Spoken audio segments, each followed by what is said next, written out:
எடுத்துட்டீங்களா? ஏசாயா 48:17. இஸ்ரவேலின் பரிசுத்தராயிருக்கிற உன் மீட்பரான கர்த்தர் சொல்லுகிறதாவது, பிரயோஜனமாயிருக்கிறதை உனக்கு போதித்து. அல்லேலூயா. எல்லாரும் சொல்லுங்க, பிரயோஜனமாயிருக்கிறதை. சொல்லுங்க சத்தமா, பிரயோஜனமாயிருக்கிறதை. பிரயோஜனம்னா என்ன? பிரயோஜனம்னா தேவையானது. ஆமா, ஆங்கிலத்துல அது மொழிபெயர்ப்பு இப்படி போகுது, I am the Lord your God who teaches you to profit. ப்ராஃபிட்னா என்ன? ப்ராஃபிட்னா லாபம். அம்மா கரெக்டா சொன்னாங்க, லாபம். ஆங்கிலத்தில் என்ன போட்டிருக்கு? லாபம். அப்ப கர்த்தர் எதை சொல்லி கொடுக்கிறாரா? சொல்லுங்க, விளங்குதா? இப்ப இந்த வசனத்தை படிச்சு பாருங்க. பிரயோஜனமா இருக்கிறதை உனக்கு அப்படின்னா லாபம் சம்பாதிக்கிறது எப்படின்னு யார் கத்து கொடுக்குறாங்களா? விளங்குறவங்களா? இல்லையா? சொல்லுங்க பாப்போம். விளங்குதுங்களா? I will teach you how to be prosper. எப்படி செல்வம் வர வைக்கிறது நான் உனக்கு சொல்லி கொடுக்கிறேன். பைபிள்ல இருந்து தான் பேசுறேன், வேற எங்க இருந்தும் பேசல. நல்லா கவனிங்க. அது சில பேர் பாருங்களேன், ஊழியக்காரங்க என்ன பேசினாலும் ஏத்துக்கிற மனநலமா வராது. கேள்வி, அது என்ன இப்படி, அது என்ன அப்படி? ஏன்னா நாம் இங்க மட்டும் இல்லைங்க, எங்க போனாலும் இதை தான் பேசுறோம். இந்த குறை சொல்ற ஆளு எல்லா சர்ச்சிலுமே இருக்குது. 10 டிக்கெட் அங்கங்க இருக்குது. முடிச்சுட்டு கீழே இறங்கின உடனே, நீங்க எப்ப பார்த்தாலும் பணத்தை பத்தியே பேசுறீங்களே, செல்வத்தை பத்தியே பேசுறீங்களே அப்படிம்பாங்க. உடனே நான் கேட்பேன், என்ன கோடி கோடியா அக்கௌண்ட்ல வச்சிருக்கிறீங்களா? லட்ச லட்சமா வச்சிருக்கிறீங்களா? இல்ல. எவ்வளவு கடன் இருக்கு? 5 லட்ச ரூபாய் கடன். உனக்கு தான் பேசுறேன். ஒருத்தவங்களுக்கு வியாதி வந்துருச்சுன்னா அவங்களுக்கு என்ன பேசணும்? வியாதியோட இருக்கிறவங்களுக்கு என்ன பேசணும்? பிசாசின் பிடியில் இருக்கிற ஒரு ஆளுக்கு எதை பேசணும்? கடன் பிரச்சனையோட இருக்கிற ஆளுக்கு என்ன பேசணும்? சொல்லுங்க, சொல்லுங்க. கடன் பிரச்சனையில, பண பிரச்சனையில இருக்கிறவங்களுக்கு என்ன பேசணும்? பணத்தை பத்தி பேசணும், செல்வத்தை பத்தி பேசணும். அப்பதான் அவங்க செல்வத்தை நோக்கி போவாங்க, கடனை அடைப்பாங்க. இப்ப அதே கடன் பிரச்சனை இருக்கிறவங்கள பார்த்து, ஏதோ கர்த்தர் அனுமதிச்சிருக்கிறாருங்க, கடன் வந்துருச்சுங்க, இந்த நெருக்கத்திலையும் நீங்க நல்லா சோத்திரம் பண்ணுங்க, கர்த்தர் உங்களை அப்படியாவது ஏதாவது செய்வாருங்க சொன்னா, ஏதாவது எப்படியாவதுனாலே அவனுக்கு தெரிஞ்சிடும். அப்ப கண்டிப்பா என் கடனு. சுகம் எப்படி ஒருவருக்கு ரொம்ப முக்கியமானதோ, விடுதலை எப்படி ஒருவருக்கு ரொம்ப முக்கியமானதோ, உயர்வு எப்படி ஒருவருக்கு ரொம்ப முக்கியமானதோ, அதே போல ஆசீர்வாதங்களும் செல்வமும் ஒருவருக்கு மிகவும் முக்கியம். விசுவாசிக்கிறவங்க நல்ல ஒரு அல்லேலூயா சொல்லுங்க பாப்போம். ஆமா, இது ஒரு சத்தியம், நீங்க ஏற்றுக்கொள்ளுங்க. கர்த்தரே பிரயோஜனமா இருக்கிறதை உனக்கு. தமிழ்ல பிரயோஜனம்னா என்ன தேவையோ அதை கர்த்தர் பேசுறாரு. இல்ல, மூல பாஷையில என்ன போட்டிருக்குன்னா, செல்வத்தை எப்படி சம்பாதிக்கணும் உனக்கு நான் சொல்லி கொடுக்கிறேன்றாரு. லாபத்தை எப்படி பார்க்கணும்னு உனக்கு நானு. இங்க எத்தனை பேர் பிசினஸ் பண்றீங்க? கை உயர்த்துங்க பாப்போம். பிசினஸ் பண்றவங்க பயப்படாம தூக்குங்க, காணிக்கலாம் கேட்க மாட்டேன். ரொம்ப தான் பயப்படுறீங்க. கை உயர்த்துங்க. கை உயர்த்துறவங்களுக்கு இந்த மாசமே நல்ல சம்பளம் ரெட்டிப்பா கிடைக்கும். இப்ப பாருங்க, எல்லாம் கை தூக்குவாங்க பாருங்க. பிசினஸ் உண்மையா சொல்றேன், கை உயர்த்துங்க. ஒரு ஜாப் பண்றவங்களுக்காக இப்ப பிசினஸ். இவ்வளவு பேர் தான் இருக்கிறீங்களா? இவ்வளவுதான் இருக்கிறீங்களா? பிசினஸ்னா சரி, தொழில் பண்றவங்க, வேலைக்கு போறவங்க, எஸ் ஓகே. நான் ஜாப் பண்றேன், அடுத்த முறை நான் சொல்லும் போது எல்லாருமே கை தூக்கணும். எஸ், பிசினஸ் பண்ணணும், பைபிள் சொல்லுது அது. அல்லேலூயா, பைபிள் இருக்கு. நான் தயாரா இருக்கிறேன், பிசினஸ் கிளாஸ் நடத்த நான் தயாரா இருக்கிறேன். என்கிட்ட நீங்க 10,000 ரூபாய் காசு கொடுத்து பிசினஸ் பண்ணுனா எனக்கு பண்ண தெரியாது. ஆனா பிசினஸ் எப்படி பண்ணணும்னு பேசுன்னு சொல்லி பைபிள் கொடுத்தா 1 மணி நேரம் பேசுவேன். அல்லேலூயா. அவனுக்கு கிருபைகள் பகிர்ந்தளிக்கப்பட்டிருக்கிறது. அல்லேலூயா. நான் ஜெபம் பண்றேன், நம்ம சபையை கர்த்தர் செல்வந்தர்களான சபையாய் மாற்றுவாராக. எஸ், இது உங்களுக்கு தேவையானது, எனவே கர்த்தர் பேச வைக்கிறார். உங்களுக்கு தேவையான இன்னொரு வசனத்தை கூட நீங்க பார்த்தீங்கன்னா, கர்த்தர் நல்லவர்.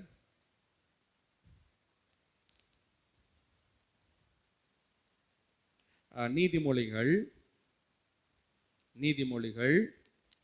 14வது அதிகாரம். அதிகாரம் ரொம்ப முக்கியமான ஒரு காரியம். 18வது வசனத்துல பார்க்கிறோம்.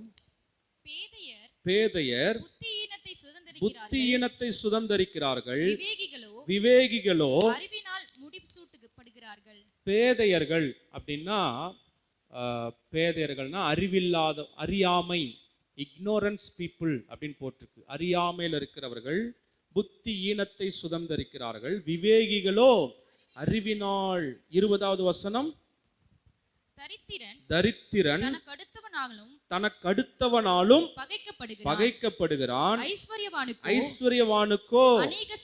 இந்த அதிகாரம் முழுசும் தரித்திரத்தை பத்தியும் ஐஸ்வர்யத்தை பத்தியும் தான் போட்டிருக்கு. இதையும் குறிச்சு வச்சுக்கோங்க, வீட்டுல போய் படிங்க. நீதிமொழிகள் 14வது அதிகாரம். அப்ப மேல பேதையர்கள் அப்படின்னு சொல்லப்பட்டது யாருன்னா தரித்திரர்கள். அல்லேலூயா. ஒன்றும் இல்லாதவர்கள், புத்தியினத்தை. நல்லா கவனிங்க, கையில காசு இல்லாம இருக்கிறது இன்னைக்கும் நிறைய பேர் ஆசீர்வாதமா பாக்குறாங்க. என் கையில கோடி கோடியா காசு இல்லாம இருக்கலாம், ஆனா நான் நல்லா இருக்கிறேன். இப்படி சாட்சியை கேட்ட உடனே நம்ம மனசுல என்ன வந்துருது? காசுன்னா பிசாசு அப்படின்னு. நம்ம அதெல்லாம் விளங்கி கொள்ளணும் தேவ பிள்ளைகளே. கர்த்தர் நீங்கள் சகல நன்மைகளால் ஆசீர்வாதத்தால் நிரப்பப்பட வேண்டும் என்று கர்த்தர் விரும்புகிறார். அல்லேலூயா. அதே 14வது அதிகாரம், அதை இப்ப நம்ம படிச்சோம். 20வது வசனம், தரித்திரன் தனக்கு அடுத்தவனாலும் பகைக்கப்படுகிறான், ஐஸ்வர்யவானுக்கோ. யாருக்கு ஃப்ரெண்ட் அதிகமா? அல்லேலூயா. எனக்கு யாருமே இல்லைங்க, நானும் ஏசப்பா மட்டும்தாங்க அப்படின்னா என்னவா இருக்கிறோன்னு அர்த்தம்? நான் சொல்லல, பைபிள் சொல்லுது. ஐஸ்வர்யவானுக்கு பக்கத்துல பார்த்து சொல்லுங்க, ஐஸ்வர்யவானுக்கு ஃப்ரெண்ட் அதிகம். அல்லேலூயா. நல்ல நட்புகள் மூலமாய் உங்களுக்கு நன்மைகள் உண்டாகும். நான் அதனால தான் சொல்லிட்டேன், நல்ல நட்பு. ஊர்ல வரவன் போறவன் குடிகாரன்லாம் வச்சுட்டு இருக்காதீங்க, நீங்க தரித்திரம் ஆயிடுவீங்க. நல்ல நட்புகள் உங்களுக்கு ஐஸ்வர்யத்தை கொண்டு வரும். நல்ல நட்புகள். அல்லேலூயா. 22வது வசனம், தீமையை யோசிக்கிறவர்கள் தவறுகிறவர்கள் அல்லவோ. தீமையை யோசிக்கிறவர்கள் தவறுகிறார்கள் அல்லவோ. நன்மையை யோசிக்கிறவர்களுக்கோ கிருபையும் சத்தியமும் உண்டு. கிருபையும் சத்தியமும் உண்டு. பாருங்க, யார் தவறுகிறார்கள்? தீமையை யோசிக்கிறவர்கள் தவறுகிறார்கள், நன்மையை யோசிக்கிறவர்களுக்கு என்ன உண்டு? இப்ப உங்க சிந்தனை எதை சிந்திக்கணும்? நல்லா கவனிங்க. தீமையை சிந்திக்கிறவங்கன்னா யாருக்கு தீங்கு செய்யலாம், யாருக்கு தீங்கு செய்யலாம் அவங்கள மட்டும் சொல்லல. உங்களுக்கு என்ன தீமை நடந்துச்சோ அதை கூட நீங்க சிந்திக்க கூடாது. உங்களுக்கு யாராவது தீமை பண்ணிருக்கிறாங்கல்ல, அதை கூட நீங்க என்ன பண்ணக்கூடாது? பக்கத்துல பார்த்து சொல்லுங்க, நமக்கு தான் இந்த வார்த்தை. நாம யாருக்கும் துரோகம் பண்றது இல்ல, நாம யாருக்கும் பிரச்சனைக்கு போறது இல்ல, நாம யாருக்கும் தீமை செய்யறது இல்ல. ஆனா இந்த மனசு எப்ப பார்த்தாலும் எதை யோசிக்குது? அவன் எனக்கு அப்படி பண்ணிட்டான், இவன் எனக்கு அப்படி பண்ணிட்டான், அந்த அம்மா எனக்கு அப்படி பண்ணிருச்சு, என் பங்காளி என்னை ஏமாத்திட்டான், மாமங்காரன் என்ன அதை பண்ணிட்டான், இதை பண்ணிட்டான். மற்றவர்கள் உங்களுக்கு செய்த தீமையை நீங்கள் சிந்திக்கிறீர்கள் அல்ல, அந்த தீமையினால் நீங்கள் தவறுகிறீர்கள். தவறுகள்னா விழுந்து விழுந்து போயிடுறோம். விளங்குதுங்களா? தவறுகிறீர்கள்னா முடிவெடுக்க வேண்டிய நேரத்தில் தவறான முடிவுகளை எடுத்து விடுகிறோம். தவறான முடிவு தவறான பாதைக்கு எடுத்து செல்கிறது. தவறான பாதை நஷ்டங்களுக்கு நேராய், தரித்திரத்திற்கு நேராய் கொண்டு செல்கிறது. அப்ப நீங்க எதை யோசிக்கணுமா? சொல்லுங்க, இருதயத்தில் கையை வச்சு சொல்லுங்க, 1000 பேர் தீமை செஞ்சாலும் நான் கர்த்தர் செய்த நன்மையை மட்டுமே யோசிப்பேன். இது தானா வர்றதில்ல, திடீர்னு வர்றதில்ல, பிராக்டிஸ் பண்ணாதான் வரும். உங்களை நீங்க என்ன பண்ணிக்கணும்? நீங்க அன்னைக்கு காலையில் ஆண்டவரே இன்னைக்கு நான் தீமையே சிந்திக்க மாட்டேன், நன்மையை தான் சிந்திப்பேன், ஆண்டவரே என்னை காத்துக்கொள்ளும் ஜோமன்ட்டு பைக்கில் போனா யாரு தீமை பண்ணானோ எவ்வளோ நாளா வராதவன் அன்னைக்கு தான் முன்னாடி வந்து டிங்குன்னு நிற்பான். அவனை பார்த்த உடனே இப்போ நமக்கு என்ன ஞாபகம் வருது? 10 வருஷத்துக்கு முன்னாடி இவன் என்ன பேச்சு பேசுனா, என்னென்னலாம் பேசுனா ஆட்டோமேட்டிக்கா சிந்தனை எங்க போயிடுது? ஹல்லேலூயா. இன்னைக்கு நான் ஜெபம் பண்றேன், நம்ம சபையில யாருமே நீ தவறு கூடாது. இந்த வார்த்தை இன்னும் புரியுற மாதிரி சொல்லணும்னா, தவறான முடிவு எடுப்பவர்களாய் இருக்கக்கூடாது. எப்பொழுதுமே சரியான முடிவு எடுக்கணும். எத்தனை பேர் அதை விரும்புறீங்க? கை உயர்த்தி ஜெபம் பண்ணுங்க. நான் என் வாழ்க்கையில சரியான முடிவுகளை எடுக்க என் சிந்தனைக்கு கிருபை செய்யுங்க ஆண்டவரே. ஹல்லேலூயா, ஹல்லேலூயா. அதே 14வது அதிகாரம் 23வது வசனம், சகல பிரயாசத்தினாலும் பிரயோஜனம் உண்டு. உதடுகளின் பேச்சோ வறுமையை மாத்திரம் தரும். சத்தம் சவுண்ட் எதை கொடுக்குதான்? சில பேர் பார்த்துக்கிறீங்களா, ஒன்றும் பண்ண மாட்டாங்க, ஆனா பேச்சு மட்டும் உலக மாநாடுல பேசுற மாதிரி பேசுவாங்க. நான் அதை பண்ணி விடுவேன், இதை தீர்த்திடுவேன், ஆச்சா புச்சா. இங்க வார்த்தை சொல்லுது, உதடுகளின் பேச்சு வறுமையை மாத்திரம் தரும். அங்க அழகா ரொம்ப ஸ்ட்ராங்கா சொல்லிட்டாரு, வறுமையை தவிர வேற ஒண்ணுமே தராது. ஆனால் பிரயாசம்னா முயற்சின்னு அர்த்தம். சகல முயற்சியில உங்களுக்கு ப்ராஃபிட் இருக்கு. விளங்குதுங்களா? பேசிக்கிட்டே இருக்கக்கூடாது, கிரியையில இறங்கணும். பக்கத்துல பார்த்து சொல்லுங்க, பேசிட்டே இருக்காதீங்க, செய்யுங்க. நல்லா கவனிங்க. ஃபெயிலியர் ஆனா கூட அது கர்த்தரோட பார்வையில் ஒரு பிரச்சனையே கிடையாது. அன்னைக்கு ஒரு செய்தி கேட்டுட்டு இருந்தேன். ஒரு பாஸ்டர் சொல்றாரு, ஒரு முயற்சி செய்து தோத்து போனவனை கூட கர்த்தர் ஈஸியா மேல கொண்டு வர முடியும். ஆனா எதுவுமே செய்யாம உக்காந்துட்டு இருக்கிறவனை ஒரு ஸ்டெப் கால் எடுத்து வைக்கிறதுக்கு கர்த்தருக்கு இன்னொரு பூமி தேவைப்படுதான். விளங்குதா? பக்கத்துல பார்த்து சொல்லுங்க, தோத்தாலும் பிரச்சனை இல்லை, ஃபெயிலியர் ஆனாலும் அது ஒரு பெரிய மேட்ரு இல்லைங்க. ஆனா சும்மா மட்டும் இருந்துடாதீங்க. சொல்லுங்க, சும்மா இருக்காதீங்க. சில பேர் இந்த வார்த்தை பக்கத்துல பார்த்து சொல்ல ஒரு மாதிரி கிடுக்குங்குதா, உங்களை பார்த்தே சொல்லிக்கோங்க, சும்மா மட்டும் இருந்துடாத, எதையாவது பண்ணிட்டு. ஃபெயிலியர் ஆனாலும் பிரச்சனை இல்லை. நீதிமான் 7 தரம் விழுந்தாலும் கர்த்தர் அவனை கையை தூக்கி மேல நிறுத்துவாரு. மேல வந்துருவாங்க. தப்பு நடந்தாலும் மேல வந்துருவாங்க, நஷ்டம் வந்தாலும் மேல வந்துருவாங்க, கடன் ஆனாலும் மேல வந்துருவாங்க, தோல்வி வந்தாலும் மேல வந்துருவாங்க. ஏன்னா ஏசப்பா பார்க்கிறாரு, என் பிள்ளை எவ்வளவு முயற்சி செய்து, என் பிள்ளை எவ்வளவு பிரயாசப்படுது, நான் விடமாட்டேன் என் பிள்ளைய. சகல பிரயாசத்தினால் பிரயோஜனம் உண்டு. சும்மா மட்டும் இருக்கக்கூடாது. பேச்சு மட்டும் நிறைய பேசுவாங்க, வாய்க்கிலேயே நிறையா. நான் ஜெபம் பண்றேன், நம்ம சபை ஆக்ஷன் சர்ச்சா மாறணும். என்ன சர்ச் அப்படின்னா என்ன சபை? செயல்படுகிற சபை. எல்லாரும் சொல்லுங்க பாப்போம், நம்முடைய சபை என்ன சபையா மாறணும்? செயல்படுகிற சபை. இந்த வசனத்துலலாம் கர்த்தர் என்ன சொல்றாரு? நீ ஒன்றும் இல்லாம ஓட்டாண்டியாரு என்ன சொல்றாரு? உனக்கு என்னென்னலாம் ப்ராஃபிட் இருக்குதோ அதெல்லாம் கர்த்தர் சொல்லிட்டு இருக்கிறார். இன்னொரு வசனம் 2 கொரிந்தியர் 8வது அதிகாரம் 9வது வசனத்தை வாசிக்கலாம். 2 கொரிந்தியர் 8:9. 2 கொரிந்தியர் 8:9. நம்முடைய கர்த்தராகிய இயேசு கிறிஸ்துவின் கிருபையை அறிந்திருக்கிறீர்களே. அவர் ஐஸ்வர்யம் உள்ளவராய் இருந்தும் நீங்கள் அவருடைய தரித்திரத்தினாலே ஐஸ்வர்யராகும்படிக்கு உங்கள் நிமித்தம் தரித்திரரானாரே. உங்கள் நிமித்தம் இயேசு ஏன் தரித்திரரானாரு? இயேசு தரித்திரரானார்ல, எங்க தரித்திரரானாரு? இயேசப்பா தரித்திரமா பிறக்கல. நிறைய பேர் இப்படி சொல்லுவாங்க, இயேசு பிறக்கும் போது மாட்டு கொட்டாயில பிறந்தாருங்க அப்படின்லாம் சொல்லுவாங்க. மேபி இடம் கிடைக்கல, மாட்டு கொட்டாய் அப்படின்றதே பொய். ஏன்னா விஞ்ஞானிகள் என்ன, நம்ம ஊர்ல இருக்கிற மாட்டு கொட்டாய் மாதிரி அந்த மாட்டு கொட்டாய் இல்லை, சாணியா பயங்கரமா அப்படி இப்படி இருக்குல்ல, இது அந்த மாதிரி கிடையாது, அது வேற லெவல். இன்னொன்னு, ஏசப்பா பிறந்த உடனே சாஸ்திரிகள் பொன்னும் வெள்ளியும் விலை உயர்ந்த பொருட்களை கொண்டு போய் என்ன பண்ணாங்களாம்?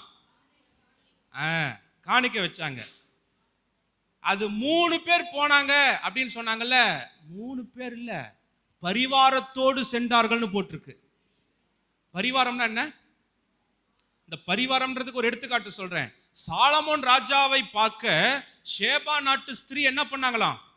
பரிவாரத்தோடு, பரிவாரம்னா குதிரை ரதம், யானை ரதத்துல நிறைய தங்கம், கிலோ கணக்கான தங்கம், வெள்ளி, பொண்ணு, பயங்கரமான பொருட்களை ரதத்துல ஏத்திக்கிட்டு கொண்டு போய் பார்த்துட்டு வந்தாங்களாம். இயேசுவை அப்படிதான் சாஸ்திரிகள் பார்த்தார்கள். இந்த நாடகத்துல நடிக்கும் போது பட்ஜெட் பிரச்சனைனால 4 கிஃப்ட் பாக்ஸ் எடுத்துட்டு போய் என்ன பண்ணிட்டாங்க வச்சதுனால, அப்ப ஆண்டவருக்கு சாஸ்திரிகள் என்ன கொண்டு வந்தாங்க? என்ன ஒரு வாட்சி கொடுத்துருப்பாங்க, ஒரு பணம் 100 ரூபாய் மொய் வச்சிருப்பாங்க. அப்புறம் அப்படி நாம நினைச்சிட்டு இருக்கிறோம். பரிவாரத்தோடு ஏசப்பா பிறக்கும் போது எப்படி பிறந்தாரு? பக்கத்துல பார்த்து சொல்லுங்க, பணக்காரதாயா பிறந்தாரு? சொல்லுங்க, பணக்காரதான் பிறந்தாரு. பிறக்கிறதுக்கு முன்னாடி வரைக்கும் மாட்டுக்கொட்டை, ஆனா பிறந்த உடனே அவரை தேடி பரிவாரம் வந்தது. அவரை தேடி என்ன வந்தது? பரிவாரம் வந்தது. நம்முடைய ஆண்டவர் ராஜாதி ராஜா. ஹல்லேலூயா, ஹல்லேலூயா. அவ்வளோ ஐஸ்வரியமான தேவன் உங்கள் நிமித்தம் தரித்திரரானார். சிலுவையில ஒன்றும் இல்லாத, அதாவது சிலுவையில ஏசப்பா எப்படி தொங்குனார்னா நிர்வாணமா தொங்குனார். நம்ம இந்த மூவில துணி லைட்டா ஜட்டி போட்ட மாதிரி பார்த்துட்டோம். அதனால இயேசு கல்வாரி சிலுவையில தொங்கினார்னா எப்படி நினைச்சிட்டு இருக்கிறோம்? ஏதோ அவருடைய சகல உடைகளையும் உரிந்து அதற்கு என்ன போட்டாங்களாம்? சீட்டு போட்டாங்களாம். ஏசப்பா நிர்வாணமா தொங்குனார் சிலுவையில. யாருக்காக? பக்கத்துல பாரு, யாருக்காக கேளுங்க.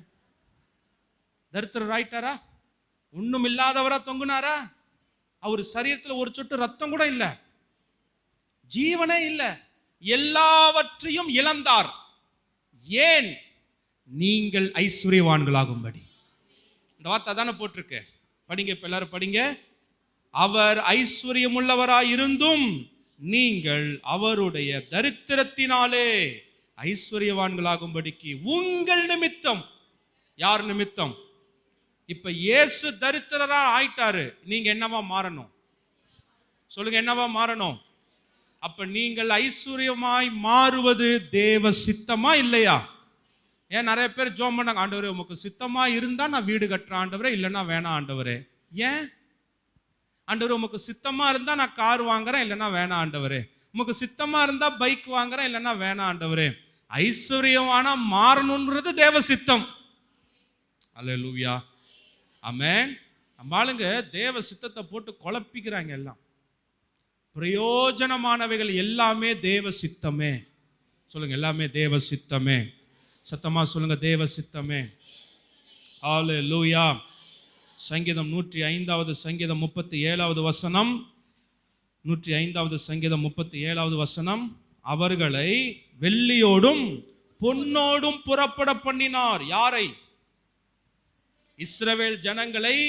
எகிப்தில் அடிமைகளா இருக்கலாம், அவங்க அங்கிருந்து வெளியே வரும்போது எப்படி வந்தாங்க?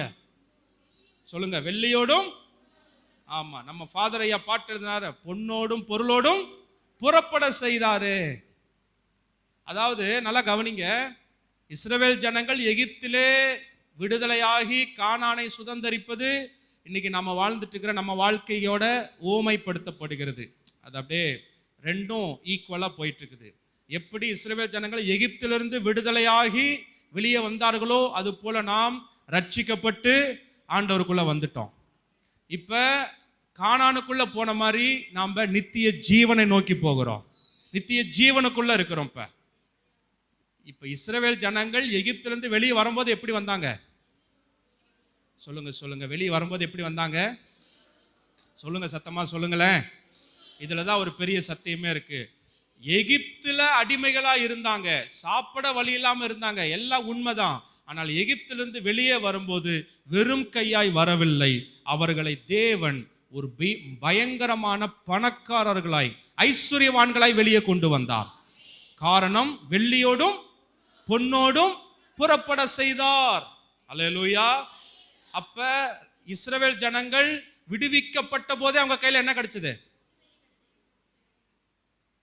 நான் சொன்னேன், அவங்க வாழ்க்கை நம்ம வாழ்க்கை ஒண்ணுன்னு சொன்னேன். அவங்க விடுவிக்கப்பட்ட போது அவங்க கையில என்ன கிடைத்தது? ஆமென். இப்ப நான் கேட்கிறேன், ரட்சிக்கப்பட்ட எத்தனை பேர் வெள்ளியோடும் பொன்னோடும் இருக்கிறீங்க? எல்லாத்துக்கும் கை தூக்குறது பார்த்தீங்களா? வெள்ளியோடும் பொன்னோடும் எகிப்திலிருந்து புறப்பட்டார்கள். ரட்சிக்கப்பட்ட அன்னைக்கே நம்ம கையில கர்த்தர் என்ன கொடுக்க விரும்புறாரு? ஆசீர்வாதமா? சொல்லுங்க. வெள்ளியோடும் பொன்னோடும். தங்க நகையை பிசாசு மாதிரி பார்க்குற பார்வையெல்லாம் மாத்திருங்க. ஏன்னா தங்கத்தை கர்த்தரை உருவாக்குனார். ஏதேன் தோட்டத்தில் 4 ஆறு ஒண்ணுச்சு. அந்த 4 ஆறுல ஒரு ஆத்துக்கு அடியில் என்ன இருந்ததா? சொல்லுங்க. பொன் விளையும். எல்லாரும் சொல்லுங்க. அப்ப ஆண்டவர் தங்கத்தை எங்கே வச்சிருந்தாரு? சொல்லுங்க. ஏதேன் தோட்டம். பக்கத்துல பார்த்து சொல்லுங்க. ஏதேன் தோட்டத்தில் இருந்த அந்த ஆசீர்வாதத்தை கர்த்தர் உங்களுக்கு கொடுக்க விரும்புகிறார். அப்ப தங்கத்தை எப்படி பார்க்கணும்? சொல்லுங்க. பரிசுத்தமானது. சொல்லுங்க சொல்லுங்க. நான் பேசுறதெல்லாம் வித்தியாசமா இருக்கலாம். ஏன்னா இவ்வளவு நாள் நீங்க கேட்காதனால உங்களுக்கு ஒரு மாதிரி இருக்குது. இதை தான் கர்த்தர் ஒரு வாரமா என் உள்ளத்துல பேசினார். இன்னைக்கு நான் ஒரு கிருபையை பேசுறேன். நீங்கள் எந்தெந்த நகையெல்லாம் பேங்க்ல அடகு வச்சீங்களோ இந்த வாரமே மீட்பீர்களாக. புறப்பட்டு வருகிறது. நல்ல கையை தட்டி அந்நிய பாஷையில பெற்றுக்கொள்ளுங்க. ஓ ரபா லாகதா ரபா ஷாகதியா. நல்ல கையை தட்டி அந்த கிருபை. உரபா லாக ரபா ஷாகதடா உரபா ஷாகதடா ரியா துரபா கபலாகடா.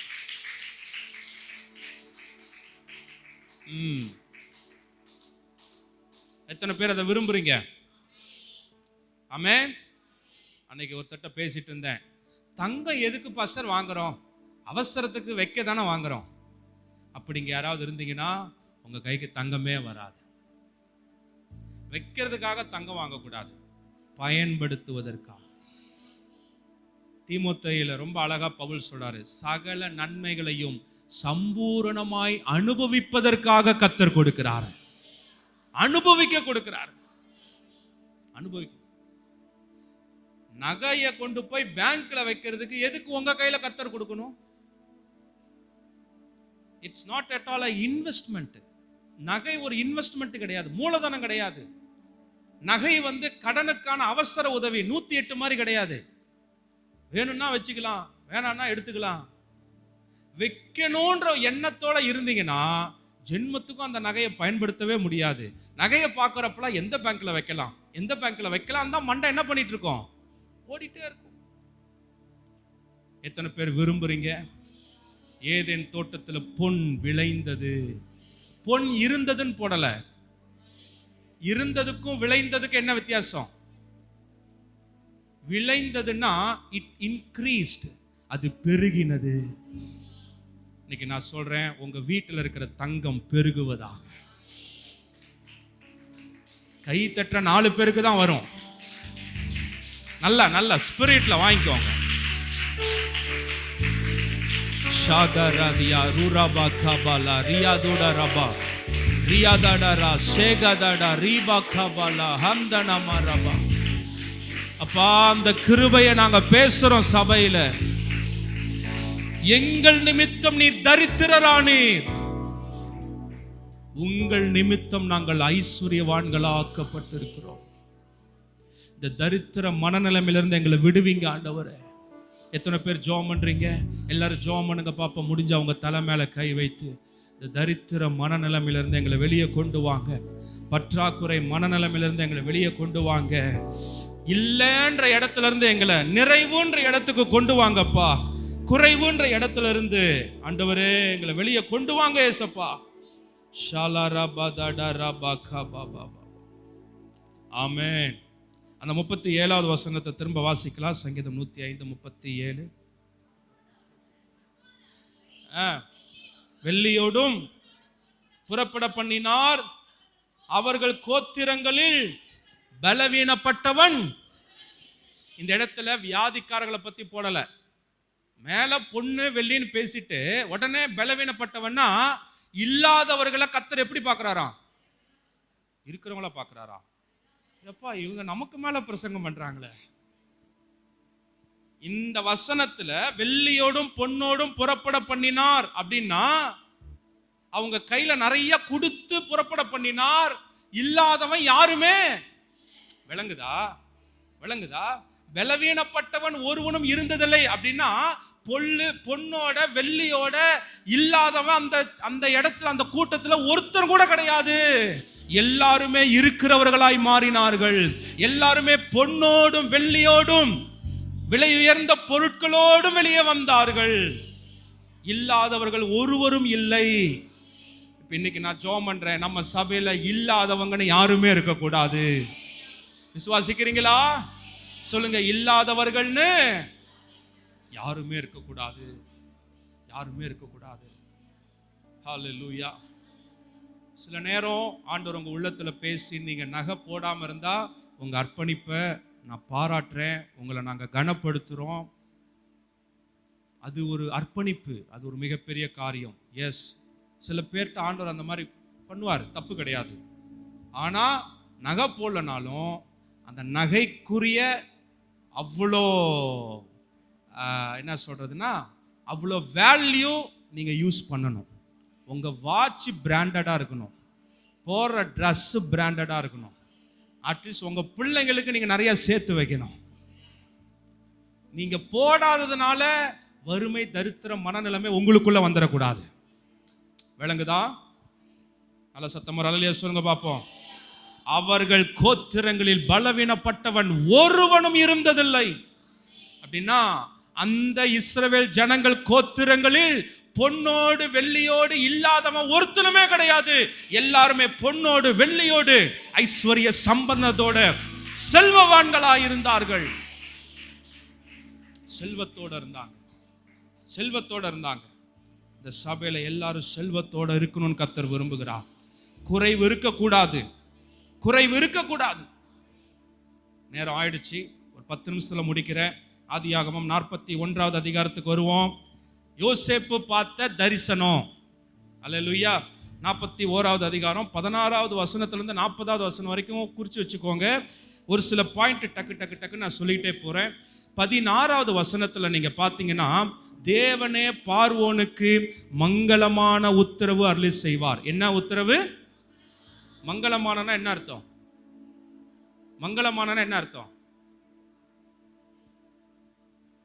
அந்த பொண்ணு மங்களகரமா இருக்கு பாஸ்டர் அப்படின்னு என்ன அர்த்தம்? அழகு. அப்புறம் ஒரு பாசிட்டிவான வேர்டு, ஒரு நல்ல வார்த்தை இல்ல. அப்ப தரிசனத்துக்கு பதில் சொல்லும் போதே எப்படி தொடங்குறாரு? ஒன்னும் பயப்படாதீங்க, நல்ல முடிவுதான். அல்லேலூயா. சரி, அடுத்தது பார்க்கிறோம். 17வது வசனத்துல பார்வோன் யோசேப்பை நோக்கி, என் சொப்பனத்திலே நான் நதி ஓரத்தில் நின்று கொண்டிருந்தேன். 18, அழகும் புஷ்டியுமான 7 பசுக்கள் நதியிலிருந்து ஏறி வந்து புல் மேய்ந்தது. இந்த ஒரு காரியத்தை, இந்த தரிசனத்தை நீங்க 2 ஆங்கிள் பார்க்கணும். வறுமை தரித்திர ஆவி எப்படி செயல்படுகிறது, செழிப்பின் ஆவி எப்படி செயல்படுகிறது. வறுமை தரித்திர ஆவி எப்படி என்னவெல்லாம் செய்ய வைக்கும், செழிப்பின் ஆவி என்னவெல்லாம் செய்ய வைக்கும். வறுமை தரித்திர ஆவி பிசாசினிடத்திலிருந்து வருகிற ஆவி, செழிப்பின் ஆவி ஆவியானவரிடத்திலிருந்து வருகிற ஆவி. விளங்குதா உங்களுக்கு? ஹல்லேலூயா. இப்ப இந்த இடத்துல பார்க்கிறோம், அந்த அழகான 7 பசுக்கள் எங்கிருந்து வந்தது? நதியிலிருந்து ஏறி வந்து என்ன மேய்ந்தது? இப்ப செழிப்பினால் நிரப்பப்பட்டவர்கள் நதி ஓரத்தில் இருப்பார்கள். நதி என்பது என்ன தெரியுங்களா? ஆவிக்குரிய வாழ்க்கையில பார்க்கிறோம், பரிசுத்த ஆவியானவரை குறிக்கிறது, அது அபிஷேகத்தை குறிக்கிறது. இன்னொன்னு பாத்தீங்கன்னா, ஆசீர்வாதமான ஒரு அர்த்தத்துல சொல்லணும்னா, நதி என்பது சோர்ஸ், ஆதாரம். இந்த செழிப்பின் ஆவியால் நிரப்பப்பட்டவங்க வெறுமையான இடத்துல இருக்க மாட்டாங்க, வனாந்தரத்துல இருக்க மாட்டாங்க. எங்க இருப்பாங்க சொல்லுங்க? நதி ஓரத்துல இருப்பாங்க. அப்படின்னா என்ன தெரியுங்களா அர்த்தம்? அவங்க எப்பயுமே வறட்சியா இருக்காம அவங்க செழிப்பா இருப்பாங்க. அவங்க எண்ணங்கள் செழிப்பா இருக்கும். பாஸ்டர், எண்ணம் ரொம்ப ட்ரையா இருக்கு பாஸ்டர், ரொம்ப அப்படியே ஏதோ பறிகொடுத்த மாதிரி நான் இருக்கிறேன், மனசு அப்படியே ஒரு மாதிரி வறண்டு போயிருக்கு. இது வறுமை தரித்திர ஆவி. உங்க வாழ்க்கையில வறுமையும் தரித்திரத்தையும் கொடுக்கணும்னா உங்களை பிசாசு எங்க கொண்டு போறான்? ஃபர்ஸ்ட் வனாந்தரத்துக்கு கொண்டு போறான். விளங்குதா? ஆகாரு வனாந்தரத்தில் இருந்தாங்க. என்னை காண்கிற தேவனேன்னு சொன்னாங்க. வனாந்தரத்தில் அவங்களுக்கு ஆண்டவர் என்ன கொடுத்தாரு? தண்ணியை கொடுத்தாரு. ஏன்னா நீ செழிப்பான சந்ததியா மாற போற, அதற்கு அடையாளமா உனக்கு நான் தண்ணியை கொடுக்கிறேன். வனாந்தரம் வறட்சி, வறுமை, தரித்திரம். தண்ணீர் செழிப்பு, ஆசீர்வாதம். இன்னைக்கு கர்த்தர் உங்களை நதியோரத்துக்கு கொண்டு வரார். எல்லாரும் சொல்லுங்க, நதியோரத்துக்கு கொண்டு வரார். நீங்க எங்க இருக்கணும் சொல்லுங்க, பக்கத்துல பார்த்து சொல்லுங்க, நதியோரமா இருக்கணும். ஹல்லேலூயா. சங்கீதம் 1ல வாசிக்கிறோம் இல்ல, அவன் நீர்ப்பால்களின் நீர் ஓரத்தில் நடப்பட்டு தன் காலத்தில் தன் கனியை தந்து இலையுதிராதிருக்கிற மரத்தை போல் இருப்பான். அவன் செய்வதெல்லாம் வசனத்துல இருக்கிறது, நதி ஓரத்துல இருக்கிறது. பிரசன்னத்துல இருக்கிறது, நதி ஓரத்துல இருக்கிறது. ஆராதனை, ஊழியம், இது நதி ஓரத்துல. அது மாத்திரமல்ல, வாழ்க்கையில செல்வத்தோட செழிப்போட இருப்பது நதி ஓரத்துல இருக்கிறது. இதெல்லாம் எங்க தொடங்குதுன்னா மனசுல இருந்து தொடங்குது. உங்க உள்ளம் நதி ஓரத்துல இருந்தா உங்க வாழ்க்கையும் நதி ஓரத்துல இருக்கும். உங்க உள்ளம் வனாந்தரத்துல இருந்துச்சுன்னா, வெறுமையா இருந்துச்சுன்னா, வாழ்க்கையும் வெறுமையா இருக்கும்.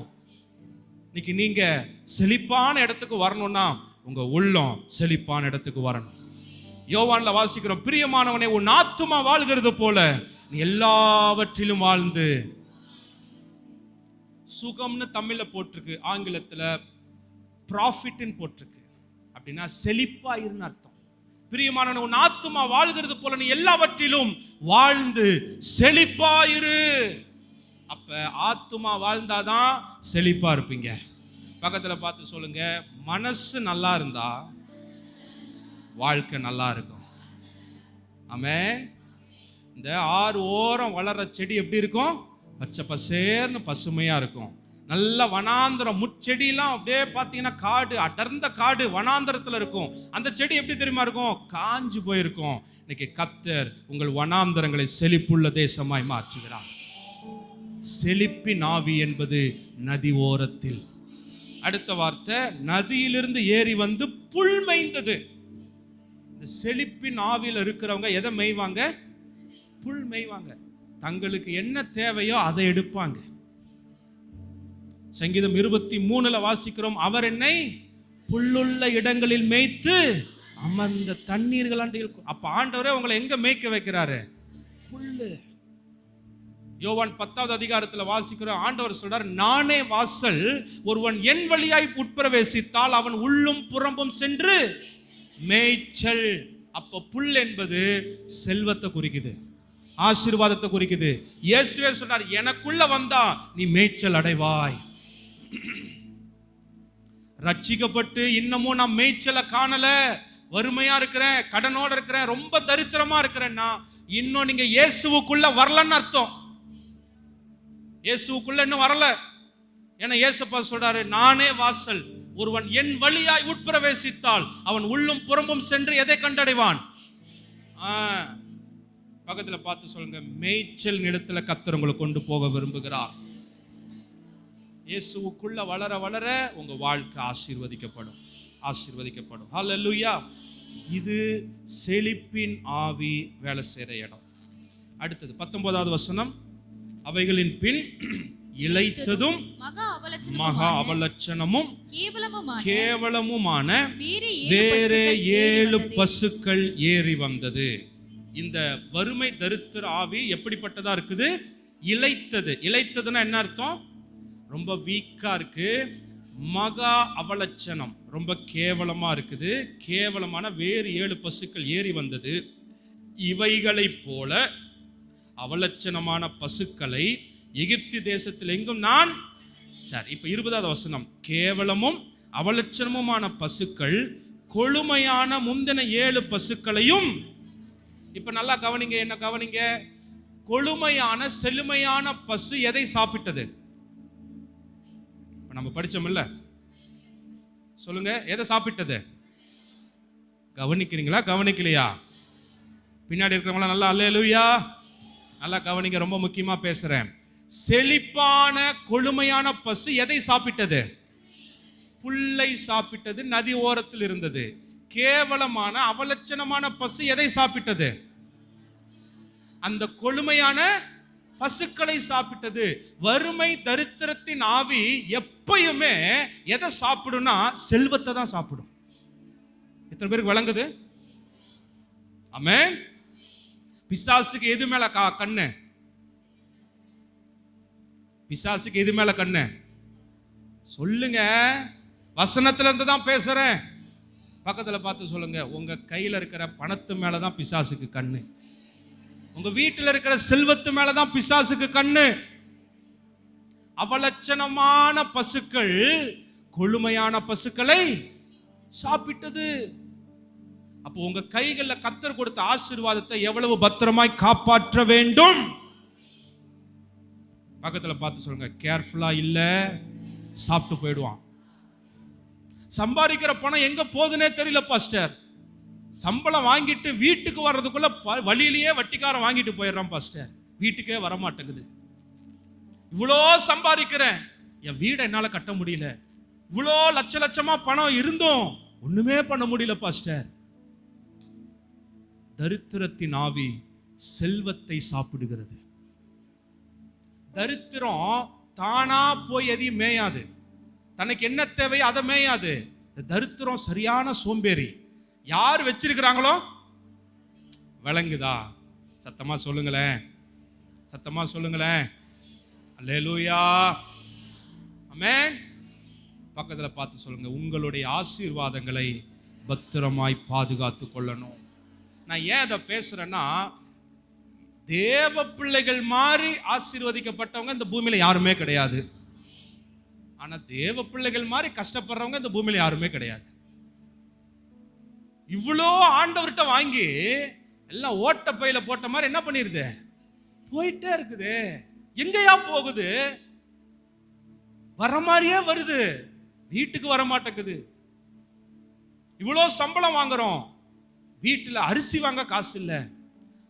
வறுமை தரித்திர ஆவியை குறித்ததான எண்ணம், ஒரு எச்சரிப்பு, ஒரு அவேர்னஸ் இல்லைன்னா உங்கள் செல்வத்தை அது சாப்பிட்டு கொண்டே இருக்கும். இந்த வார்த்தை ரொம்ப அழகா போட்டிருக்கு. கேவலமும் அவலட்சணமுமான பசுக்கள் கொழுமையான முந்தின 7 பசுக்களையும் பட்சித்து போட்டது. பட்சித்து போட்டது. தரித்திர ஆவி நீங்க நினைக்கிற மாதிரி சாதாரண ஆவி இல்ல. நான் பிசாச பெருசா பேசலங்க, நீங்க ஜாக்கிரதையா இருக்கணும்னு நான் பேசுறேன். உங்க கையில இருக்கிற பணங்கள் 100 ரூபாயோ 50 ரூபாயோ 500 ரூபாயோ 1000 ரூபாயோ அது பரிசுத்தமா இருக்கிறது. அதை ஒழுங்கா பத்திரமா பாதுகாத்துக்கலனா வறுமை தரித்திர ஆவி தூக்கிட்டு போயிடும். தூக்கிட்டு போயிடும்.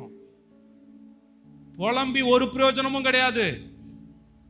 கஷ்டப்பட்டு ஜோம் பண்ணி பலனை வாங்கி சம்பாதிச்சு வேற ஒருத்தன் வந்து தூக்கிட்டு போனானா, இது மாதிரி கொடுமை வேற என்னங்க இருக்குது? இது மாதிரி கொடுமை வேற என்ன இருக்கு? எல்லாரும் உங்க கைகளை பார்த்து ஜோம் பண்ணுங்க. ஆண்டவரே, இந்த கைகளில் சம்பாதிக்கிற பணங்கள் எனக்கு செல்வமாய் மாறணும், எனக்கு ஆசீர்வாதமா மாறணும். இந்த தரித்திர ஆவி வறுமை ஆவி திருடக்கூடாதுப்பா. ஜோம் பண்ணுங்க, நல்லா ஜோம் பண்ணுங்க, ஆவில நிறைஞ்சு ஜோம் பண்ணுங்க. எஸ், இன்றோடு உங்களுடைய செல்வங்களையும் நன்மைகளையும் ஆசீர்வாதங்களையும் திருடுகிற பிசாசின் கிரியைகள் அழிக்கப்படுகிறது இயேசுவின் நாமத்தினால். ஷாகராதியா ரூதாடா ரபா காபாலா லீந்தரா சேகடா ஹம்தரோ சீகரா.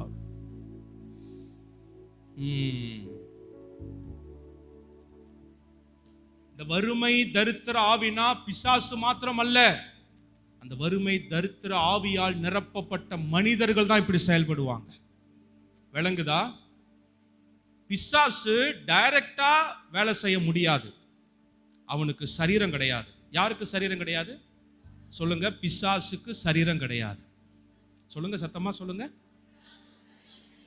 அவன் யார் மூலமா தான் செயல்படுவான்? மனுஷன் மூலமா தான். இப்ப இந்த வறுமை தரித்திர பிசாசு டைரக்டா வந்து உங்க பணத்தை அழிக்காது. யார் மூலமா செயல்படும்? நான் மனிதர்கள் கெட்டவங்கன்னு சொல்லல, அந்த ஆவியால் நிரப்பப்பட்டவங்க அதை தான் பண்ணுவாங்க. அவங்க நல்லவங்க, ஆனா உள்ள இருக்கிற ஆவி அவங்கள்ட்ட இருந்து ஜாக்கிரதையா இருக்க வேண்டியது யாரு? அது உங்க மாமனா இருக்கலாம், மச்சானா இருக்கலாம், பங்காளியா இருக்கலாம், 1 விட்ட 2 விட்ட 3 விட்ட யாரா வேணாலும் இருக்கலாம். வறுமை தரித்திர ஆவிட்டிருந்து உங்கள் செல்வத்தை நீங்கள் பாதுகாத்து கொள்ளுங்கள். அல்லேலூயா சொல்லுங்க பாப்போம். உற்சாகமாய் ஹalleluya. அந்த பிசாசோட அல்டிமேட் கோல், வறுமை தரித்திர ஆவியோட ஒரே எண்ணம் செழிப்பை அழிக்கணும். செழிப்பை அழிக்கணும். செழிப்பு பிசாசு உருவாக்குவதல்ல, செழிப்பு கர்த்தர் கொடுக்கிறது. நீங்கள் இதுக்கு முன்னாடி என்ன பிரசங்கம் கேட்டிங்களா எனக்கு தெரியல. இது இந்த செய்தி நான் ஒரு வாரமாக ப்ரிப்பேர் பண்ணிட்டு இருக்கிறேன். ஆண்டவர் ரொம்ப அழுத்தம் திருத்தமாக ரொம்ப தெளிவாக பேசுகிறார். என் ஜனங்கள் நன்மையை சுதந்திரிக்கணுன்றதை தவிர வேற திட்டமே என்கிட்ட இல்லை. அவங்க நல்லா இருக்கணும்னு நான் நினைக்கிறேன். இவ்வளோ கஷ்டப்பட்டு சம்பாதிக்கிறாங்க, ஈஸியாக ஒருத்தன் வந்து திருண்டிட்டு போயிடுறான், தூக்கிட்டு போயிடுறான். இதை அவர்கள் அறியாதிருக்கிறார்கள். தங்கள் பணங்கள் தங்கள் செல்வங்கள் வறுமை தரித்திர ஆவியால் திருடப்படுவதை அறியாதிருக்கிறார்கள். இன்னைக்கு கர்த்தர் உங்களுக்கு ஞானத்தை கொடுப்பாராக. நல்ல ஒரு அல்லேலூயா சொல்லுங்க பாப்போம். 21வது வசனம், அவைகள் இவைகளின் வயிற்றுக்குள் போயும் வயிற்றுக்குள் போயிற்றென்று தோன்றாமல் முன் இருந்தது போலவே அவலட்சணமாய் இருந்தது. இப்படி கண்டு இந்த வறுமை தரித்திர ஆவிக்கு இன்னொரு பெரிய பிரச்சனை என்ன தெரியுங்களா? எவ்வளோ சாப்பிட்டாலும் பத்தாது. அது ஏதோ ஒரு வார்த்தை சொல்லணும், மொடா முடுங்கி. என்ன முடுங்கி? அப்படியே கரெக்டு தானே அந்த வார்த்தை? கரெக்டா? என்ன கொடுத்தாலும் பத்தாது, உள்ள போய்கிட்டே இருக்கும். வறுமை தரித்திர ஆவி திருப்தி அடையாது, திருப்தி அடையாது, திருப்தி அடையாது. யோ, இவங்க பிறந்ததுல இருந்து இவங்க வாழ்க்கை அழிச்சுக்கிட்டே இருக்கிறனே, 50 வயசு ஆயிடுச்சு, இனிமேலாவது கொஞ்சம் நல்லா இருக்கட்டுமே, சாகர வரைக்கும் நான் இப்படிதான் வச்சிருப்பேன். வறுமை தரித்திர ஆவி நீங்க நினைக்கிற அளவுக்கு சாதாரணமான பிசாசு இல்லைங்க, ரொம்ப மோசமான பிசாசு. நீங்க ஜாக்கிரதையா இல்லைன்னா கர்த்தர் கொடுக்கிற ஆசீர்வாதங்களை இழந்து கொண்டே இருப்போம். இன்னைக்கு கர்த்தர் உங்களுக்கு ஒரு அவேர்னஸ், உங்களுக்கு ஒரு தெளிவை கொடுக்கட்டும். நான் ஜெபம் பண்றேன். நான் உங்களை பயமுறுத்த சொல்லலை. ஞானமா இல்லைன்னா ஆசீர்வாதங்கள் இப்படி தான் போயிட்டே இருக்கும். பக்கத்தில் பார்த்து சொல்லுங்க, ஞானம் இல்லைன்னா இழந்து கொண்டே இருப்போம், இழந்து கொண்டே இருப்போம். எவ்வளவு சாப்பிட்டும் வயிற்றுக்குள் போயும் அது அப்படியே இருந்தது. இதெல்லாம் சிம்டம்ஸ்ங்க. உங்க கூட பழகுகிற மனிதர்களை நீங்க கண்காணிங்க. நீங்க யாரோட ஃபெலோஷிப் வச்சுட்டு இருக்கிறீங்க? நிறைய உங்க செல்வத்தை அழிக்கணும்னு ஒரு சில மனிதர்களை பிசாசு ஏவி விட்டுருப்பான். அவனுக்குள்ள வறுமை தரித்திர ஆவி இருக்கும். ஈஸியா உங்க பணங்களையும் உங்க நன்மைகளையும் உங்க செல்வங்களையும் திருடிட்டு போயிட்டே இருப்பாங்க. உங்களுக்கே தெரியாது. பிசாசுடைய தந்திரம். சில பேருக்கு நான் காசு கொடுக்குறேன் பாஸ்டர், எவ்வளோ கொடுத்தாலும் பத்த மாட்டேங்குது பாஸ்டர், போய்கிட்டே இருக்குது பாஸ்டர். அது அவங்கல்ல. என்ன ஆவி? எல்லாரும் சொல்லுங்க, தரித்திர ஆவி. தரித்திர ஆவி. உங்களுடைய நட்புகள் எல்லாம் பரிசுத்தம் அடைவதாக. எல்லாரும் ஜெபம் பண்ணுங்க பார்ப்போம். ஆண்டவரே, எங்களுடைய நட்பு வட்டாரங்கள் எல்லாம் பரிசுத்தம் அடையட்டும், பரிசுத்தம் அடையட்டும், பரிசுத்தம் அடையட்டும். ஓ ரபா ஷாகாலாதியா தூ ரபா கபா. ஓ கர்த்தர் நல்லவன், நல்லவன், நல்லவன், நல்லவன், நல்லவன், நல்லவன், நல்லவன், நல்லவன். 30வது வசனத்துல பார்க்கிறோம். அதன் பின் பஞ்சம் உண்டாயிருக்கும், 7 வருஷம் வரும். அப்பொழுது எகிப்து தேசத்தில் அந்த பரிபூரணம் எல்லாம் மறக்கப்பட்டு போம். அந்த பஞ்சம் தேசத்தை, சொல்லுங்க, நல்லா கவனிங்க, முடிக்க போறேன், நல்லா கவனிங்க. தேசத்தை எது பாழாக்குது? பஞ்சமா? ஒரு நேரம் வசனத்தை கேட்டீங்க, சொல்லுங்க. தேசத்தை எது பாழாக்குனது? எஸ், வறுமை தரித்திர ஆவி. இந்த வறுமை தரித்திரத்தை ஆவியோடைய கெப்பாசிட்டி என்ன தெரியுங்களா? ஒரு முழு தேசத்தையே அழிக்கக்கூடிய வல்லம் அதுக்கு இருக்கு. நம்ம குடும்பம் ஏமாத்திரம். இன்னைக்கு ஏன் நம்ம இவ்வளோ சம்பாதிக்கிறோம்? ஒரு நன்மையான காரியங்களை நம்மளால பார்க்க முடியல, மேன்மையான காரியங்களை. நான் சொல்றேன் பாஸ்டர், 3 நேரம் நல்ல சாப்பாடு கர்த்தர் கொடுக்குறாரு, தங்க வீடு கொடுக்குறாரு, இதுக்கு மேல வேற என்ன பாஸ்டர் வேணும்? இதுக்காகவா ஏசப்பா தரித்திரரானாரு? ஐயா நிர்வாணமா கல்வாரி சிலுவையில தொங்குனாரு, 3 நேரம் சோறு கொடுக்கறதுக்காகவா தொங்குனாரு? சொல்லுங்க. இஸ்ரவேல் ஜனங்கள் எகிப்து தேசத்துல அடிமைகளா இருந்தார்கள். விடுவிக்கப்பட்ட அந்த இரவே செல்வந்தர்களாய் மாறினார்கள். ஓவர் த நைட் என்னவாயிட்டாங்க? முந்தின நாள் வரைக்கும் ஏழை, அடிமை, சாப்பாட்டுக்கே வழி இல்ல. அந்த இரவு என்னவா மாறிட்டான்? பொன்னோடும் பொருளோடும். விடுதலை என்பது சரீர பிரகாரமான விடுதலை மட்டும் அல்ல, உள்ள ஆத்துமால வருகிற விடுமுறை மட்டும் அல்ல, பொருளாதாரத்திலும் விடுதலை தான் ரட்சிப்பு. ரட்சிப்போட முழுமை என்ன தெரியுங்களா? நீங்க ஆசீர்வதிக்கப்படணும். ஆசீர்வதிக்கப்படணும். ஒரு புஸ்தகத்தை நான் வாசிச்சேன். அதுல ஒரு ஊழியக்காரர் இப்படி எழுதுறாரு: காசு இருக்கிறவங்க எல்லாருமே செல்வந்தர்கள் கிடையாது. ஆமென். யாரு? காசு இருக்கிறவங்க எல்லாருமே. காசு வச்சிருக்கிற நிறைய பிச்சைக்காரங்க இருக்கிறாங்க. It's not about what you have, it's all about what inside of you. உங்க சிந்தனைக்குள்ள என்ன இருக்குது அதான் முக்கியம். நான் இவ்வளவு நேரம் பணத்தை பத்தி பேசல, உங்க சிந்தனைக்குள்ள என்ன ஆவி இருக்குன்னு பேசிட்டு இருக்கிறேன். இவ்வளவு நேரம் பாஸ்டர் பணத்தை பத்தி பேசுறாரு, தங்கத்தை பத்தி பேசுறான்னு நீங்க நினைச்சீங்கன்னா உங்களுக்கு இன்னும் என் செய்தியே விளங்கலன்னு அர்த்தம். கையில நிறைய கோடி கோடியா வச்சிட்டு இருக்கிறதுனால அவங்க பணக்காரங்க இல்ல. It's all in the mind. மனப்பான்மை. தரித்திர மனநிலை செல்வத்தின் மனநிலை. முதல்ல உங்க மனநிலை எந்த இடத்துக்கு போகணும்? நீங்க நல்லா ஜெபம் பண்ணி கர்த்தர் உங்க கையில லட்ச லட்சமா பணம் கொடுத்து அக்கவுண்ட்லயும் உங்க வீட்டிலையும் கோடி கோடியா லட்ச லட்சமா பணம் வச்சும் உங்க மனசு மாறலனா அடுத்த 3 மாசத்துல நீங்க என்ன ஆயிடுவீங்க? சொல்லுங்க. அந்த லட்சமும் ஜீரோவா மாறிடும். ஏன்னா மைண்ட் மாறாம வாழ்க்கை மாறாது. வாழ்க்கை மாறாது. முள்ளுக்குச்சி சபையில ஒரு சில மாதங்கள் இந்த ப்ராஸ்பரிட்டி செல்வத்தை பத்தி நான் டீச் பண்ணேன். அப்ப அந்த வார்த்தை நான் சொன்னேன், பணம் தண்ணி மாதிரி. தண்ணியை பயன்படுத்தலன்னா அது என்ன ஆயிடும்? சொல்லுங்க. தண்ணியை பயன்படுத்தலாம் என்ன ஆயிடும்? கெட்டு போயிடும். பணத்தை பதுக்கி வச்சா என்ன ஆயிடும்? பணம் கெட்டு போகாது, மனசு கெட்டு போயிடும். விளங்குகிற 4 பேருக்காய் ஸ்தோத்திரம். இன்னைக்கு நிறைய பேர் பணத்தை சேமிக்கல, பதுக்குறாங்க. பைபிள் பதுக்கிறத பத்தி சொல்லல, சேமிக்கிறத பத்தி சொல்லுது. சேமிப்பு வேற. இப்ப நம்ம நாட்டுல வெங்காயம் திடீர்னு ரேட் ஏறுது. ஏன்னா விளைச்சல் நல்லா இருக்கு. விளையிற வெங்காயம் எங்க வர மாட்டேங்குது? மார்க்கெட்டுக்கு வர மாட்டேங்குது. நடுவில் ஒருத்தன் என்ன பண்ணிடுறான்? பதுக்கிறான். ஒரு ஆர்டிபிஷியலா ஒரு திடீர்னு இயற்கைக்கு மாறாக ஒரு பற்றாக்குறையை உருவாக்கி அங்க அதோட ரேட்டை ஏத்துறான். அதுக்கு காரணம் பதுக்கல். அப்ப நாமளும் பணத்தை பதுக்குனா என்ன ஆகும்? சொல்லுங்க. விளங்குதா? நான் பேசுறது விளங்குதா?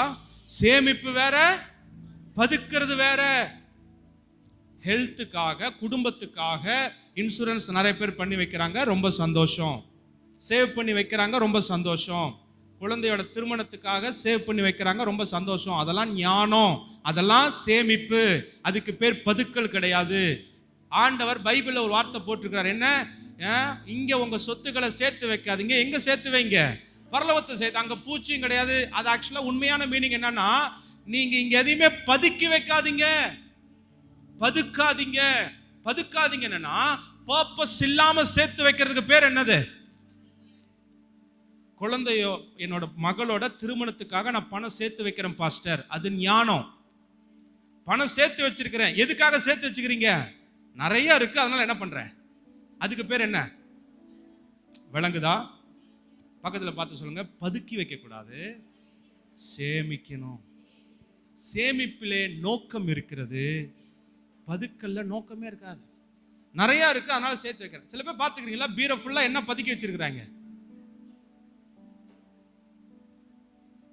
வந்துட்டாரா, நம்ம ஏரியாக்குள்ள வந்துட்டாரா? நிறைய துணியை பதுக்கி வச்சிருக்கிறாங்க.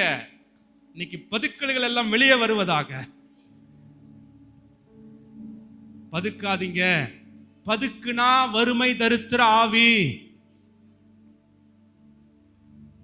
பணத்தை பயன்படுத்தணும். சொல்லுங்க எல்லாரும். நல்ல நோக்கங்களுக்காக பயன்படுத்தினாதான் பணம் ரொட்டேட் பண்ணணும். நிறைய பேர் சொல்லுவாங்க பார்த்துக்கிறீங்களா? பணம் செல்லணும் வரணும். எல்லாரும் சொல்லுங்க. பணம் செல்லணும் வரணும். அது போக்குவரத்து மாதிரி. அது போகும் வரும். போனாதான் வரும். பதுக்குனா வராது. எத்தனை பேருக்கு நான் பேசுறது விளங்குது? எஸ். பணங்களை நல்ல எண்ணெய். நான் நிறைய பார்த்துட்டேங்க. இந்த பதுக்கி வச்சுக்கிறவங்க எல்லாம் பயங்கரமா லட்சக்கணக்கில் பதுக்கி வச்சு கடைசியில் ஒன்றும் இல்லாமல் ஓட்டாண்டியா உட்காந்துட்டாங்க. ஏங்க அத்தனை லட்சம் சேர்த்து வச்சிங்களே, எதுலையோ ஒன்று போட்டா அப்படியே டபுள் ஆகும்னு சொன்னாங்க. போட்டேன், போச்சு. ஒரு பைசா பிரயோஜனம் இல்லாமல் போச்சு. பதுக்குனா இப்படிதான். பதுக்குனா இப்படிதான். ஒரு நோக்கத்துக்காக சேமித்து மீதி பணங்களை விதைக்கணும், செலவு செய்யணும். சில பேருக்கு செலவு செல்ல பயம். பார்த்துக்கிறீங்களா? 100 ரூபா தான் இருக்குது, இது இன்னைக்கு செலவு பண்ணிட்டா நாளைக்கு என்ன பண்றது? எத்தனை பேர் நான் பேசுறது விளங்குது? இது ஒரு தரித்திராவிங்க. அங்க சுத்தி இங்க சுத்தி நம்மகிட்ட வந்துட்டாரு இவரு. உண்மை. என் வாழ்க்கையில கர்த்தர் செய்த காரியத்தை நான் பேசுறேன். ஆண்டவரே சொல்றாரு நாளைய தினத்தை குறித்து. அப்ப இன்னைக்கு பணத்தை செலவு பண்ண யோசிக்கிறீங்கன்னா அதோட காரணம் என்ன? நாளைக்கு என்ன பண்ணுவேன்? இதை இன்னைக்கு செலவு பண்ணிட்டேன்னா நாளைக்கு என்ன பண்ணுவேன்? அப்ப பைபிள் சொல்றாரு ஆண்டவர், அதை யோசிக்காத. இது ஒரு தேவை வந்திருக்கா, என்ன பண்ணு? பண்ணிடு. நான் அன்னைக்கு ஒரு முறை ஒரு ஊழியத்துக்காக போயிருந்தேன். அப்ப ஒருத்தவங்க காணிக்கை கொடுத்தாங்க. எப்பயும் அந்த பாஸ்டருங்க காணிக்கை கொடுப்பாங்க. ஆண்டவர் உள்ளத்துல பேசுறார். இன்னைக்கு நீ வீட்டுக்கு போகும்போது உன் பிள்ளைங்களுக்கு நல்ல ட்ரெஸ் வாங்கிட்டு போனார். நான் ஆயிரக்கணக்கான தேவையோடு இருக்கிறேன். என் மைண்டில் என்ன ஓடுதுன்னா, இந்த காணிக்கை பணத்தை வச்சு இந்த காரியங்களெல்லாம் சரிப்படுத்தணும், இதெல்லாம் பண்ணணும், அதெல்லாம் பண்ணு ஓடிட்டு இருக்குது. கர்த்தர் உள்ள என்ன பேசுறாரு? உன் பிள்ளைங்களுக்கு இப்போ சொல்லுங்க, ஆயிரக்கணக்கான தேவைகளோடு இருக்கும்போது பிள்ளைகளுக்கு துணி வாங்கிட்டு போகிறது நல்ல செலவா வேஸ்டான செலவா? நிறைய பேர் ரொம்ப எச்சரிப்பா வாயை திறக்கல. வாயை திறந்தா மாட்டிக்குவோம். சொல்லுங்க, நல்ல செலவா தேவையில்லாத செலவா? பிள்ளைகளுக்கு துணி வாங்குறது நல்ல செலவா தேவையில்லாத செலவா? ஒரு பெரிய தேவை இருக்கும்போது வாங்குறது தேவையில்லாத செலவா? அப்படியா? நானும் அப்படிதான் இருந்தேன். கர்த்தர் சொன்னார், நீ போ வாங்குன்னாரு. ஆண்டவரே, இதை வச்சு ஏகப்பட்ட கமிட்மெண்ட் இருக்கு, நாளைக்கு ஒரு நாள் நான் ஓட்டணும். அப்ப இந்த வசனம் தான், நாளை தினத்தை குறித்து. அவருக்கு என்னங்க, ஈஸியா பேசிட்டு போயிடுவாரு, வாழ்றவனுக்கு தானே தெரியும். ஆண்டவர் சொன்ன, நீ வாங்கு. அப்போ ஒரு தம்பியா கூட வந்திருந்தான். சரி வா அப்படின்ட்டு கடையில் போய் 2 பிள்ளைங்களுக்கும் நல்ல ட்ரெஸ் எல்லாம் வாங்கிட்டு சொல்லிட்டேன், ஏசப்பா நீங்கள் சொன்னீங்கன்னு என்ன பண்ணேன், வாங்கிட்டேன். இனிமே எல்லாத்தையும் நீங்கள் பார்த்துக்கோங்க. எனக்கு கவலை துக்கமெல்லாம் போயிடுச்சு. அந்த கடையை விட்டு படிக்கட்டில் இறங்கி வெளியே வரேன், எனக்கு ஒரு மெசேஜ் வருது. அதில் ஒரு பிரதர் சொல்றார், பாஸ்டர் என் பிள்ளைங்களுக்கு ட்ரெஸ் வாங்க போனேன், திடீர்னு ஆண்டவர் உள்ளத்தில் பேசினாரு, உங்கள் பிள்ளைங்களுக்கு ட்ரெஸ் வாங்க சொல்லி ஒரு காணிக்கை அனுப்பியிருக்கிறேன், வாங்கிக்கோங்க பாஸ்டர். எடுத்து பார்த்தா நான் எவ்வளோ ரூபாய்க்கு என் பிள்ளைக்கு ட்ரெஸ் வாங்கணும் அந்த பணத்தை அப்படியே அக்கௌண்ட்டில் அவர் அனுப்பியிருக்கிறார். பக்கத்தில் பார்த்து சொல்லுங்க, செலவு செய்யறது நல்லது. யோசிக்கிறதுக்கு பேரு ஞானம் கிடையாது. விளங்குதா? யோசிக்கிறதுக்கு, அதுக்காக இப்படி பாஸ்டர் இப்படி சொல்லிட்டாரு, வா வா வா வா வா எல்லாம் போய் தாம் தாம் தாம் தாம் வா, எல்லாம் வா பிரியாணி கடையில் உட்காரு, வா வா ஆளுக்கு 100 ரூபா எல்லாம் சாப்பிட்டு அப்புறமா எல்லாம் உட்காந்துட்டு, என்ன அவர் ஏதோ அக்கௌண்ட்ல பணம் வரும்னாரு, ஒன்றும் வரமாட்டேங்குது. It's all in the mind.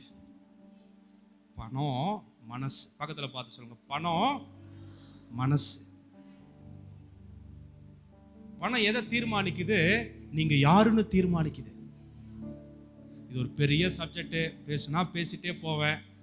நான் என்னையே நான் அடக்கி கொண்டு இதோட நிறுத்துறேன். விட்டா இன்னைக்கு செமினார் மாதிரி போயிடும். நான் ப்ரிப்பேர் பண்ணதில் கால்வாசி கூட நான் பேசல, அப்படியே நிற்கிது. பட் எனிவே வறுமை தரித்திர ஆவிலிருந்து இன்னைக்கு கர்த்தர் நம்மை செல்வத்துக்கு நேராய் கொண்டு செல்வார்.